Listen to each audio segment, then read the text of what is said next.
जय हिंद बच्चों। आज का क्लास है हम लोग क्लास 10 का त्रिभुज यानी कि प्रमेय 6.2।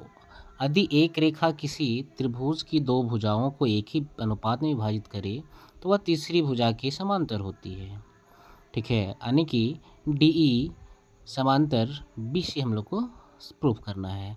चलिए देखते हैं। दिया है कि त्रिभुज ABC में भुजाओं AB और AC को क्रमशः D और E पर इस प्रकार विभक्त करती है कि AD बटे DB बराबर AE बटे EC। ठीक है, ये दिया हुआ है समीकरण 1। इसे हम लोग मान लेंगे। तो सिद्ध करना है कि DE समांतर BC। चलिए इससे आगे हम लोग एक काम करेंगे कि रचना करना पड़ेगा। D से भुजा AC पर एक बिंदु E डैश हम लोग लेंगे।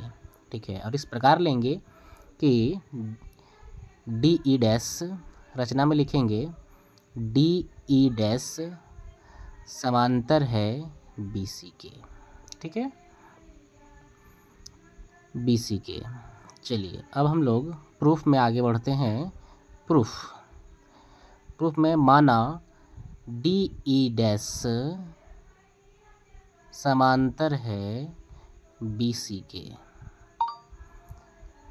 अब इसमें हम लोग क्या करेंगे, थेल्स प्रमेय से आगे बढ़ेंगे। थेल्स प्रमेय से, ठीक है।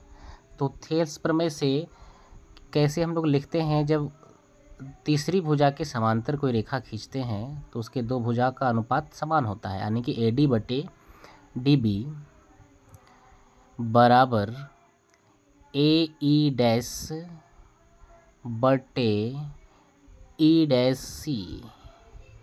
ठीक है, इसे हम लोग समीकरण 2 मान लेंगे। अब समीकरण 1 और 2 में हम लोग देख पा रहे हैं कि बाएं पक्ष में AD बटे DB और इधर भी समीकरण 2 में AD बटे DB है, यानी कि AD बटे DB जब बराबर है तो दाएं पक्ष क्या हो जाएगा, बराबर हो जाएगा।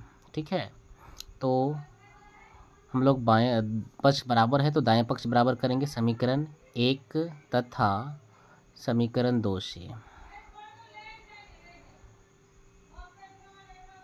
आगे हम लोग लिखेंगे AE बटे EC बराबर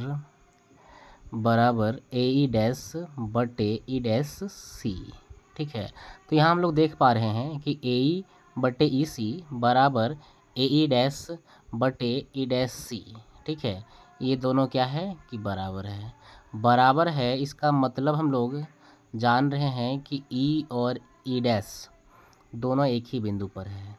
यहाँ E और E डैश एक ही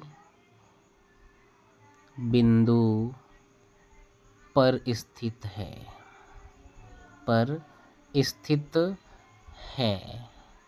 जब एक ही बिंदु पर स्थित है तो हम लोग कह सकते हैं कि DE, ठीक है, DE समांतर BC। ठीक है, यहाँ हो गया मेरा प्रश्न प्रूव्ड। वीडियो अच्छा लगे तो चैनल को ज़रूर सब्सक्राइब करना और अपने दोस्त